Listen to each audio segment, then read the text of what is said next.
and won the prize of supreme wealth and power.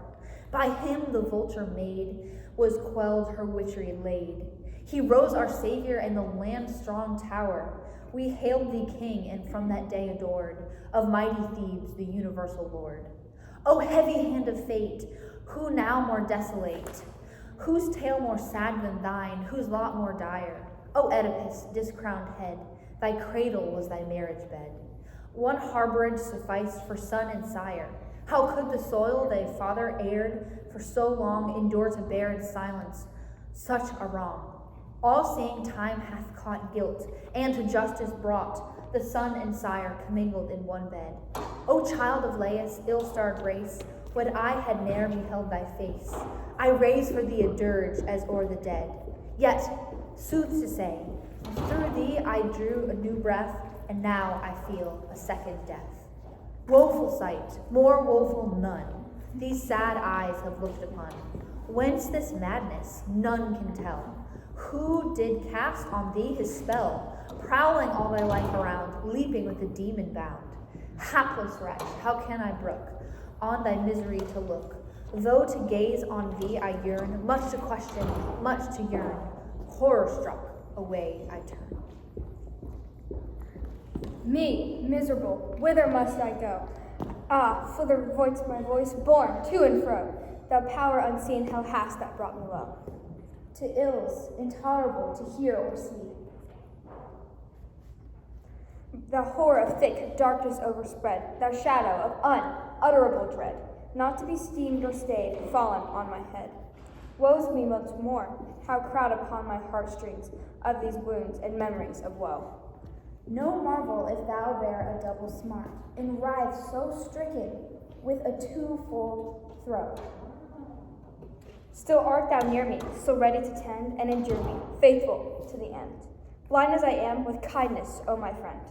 For strange thou art not, but full well I know, that voice of thine are darkling though I be. Rash man, how couldst thou bear to outrage so thine eyes? What power was it? What wrought on thee? Apollo fulfills, O friend, measure of ills, fills my measure of woe. Author, I was none, but I, none other of the blow. For why was I to descry? No sight on earth could have charm for me. It was even as thou sayest. What was there left for sight? What could give delight? Or whose address, O friends, could I still hear with happiness? Lead me to exile straight. Lead me, O friends, the worst of the murderous of mortals, mest accursed. Yea, and to God's chief object of their hate. Of cunning hapless as of hapless fate, I would that I had never known thy name. May he perish, whoever 'twas drew me out of the cruel guide that bound my feet. On the lead, he who saved me alive, who rescued me from fate, shewing no kindness to me, sorrow so great, had I died then, had spared both mine and me. Fain were I too, it had been so. Not then had I become my father's murderer, nor wedded her whom I have my being from whom no God now will bless, child of incestuousness. Her and her that bare me, being yet the spouse of her, yea, if aught or worse than all I'll be there, that Oedipus must bear.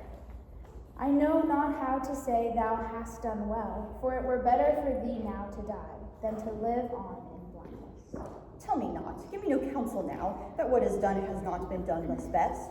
I know not how with seeing eyes I could have looked upon my father coming to the underworld, or my poor mother, then when against them both I've sinned sins worse than the halter's need.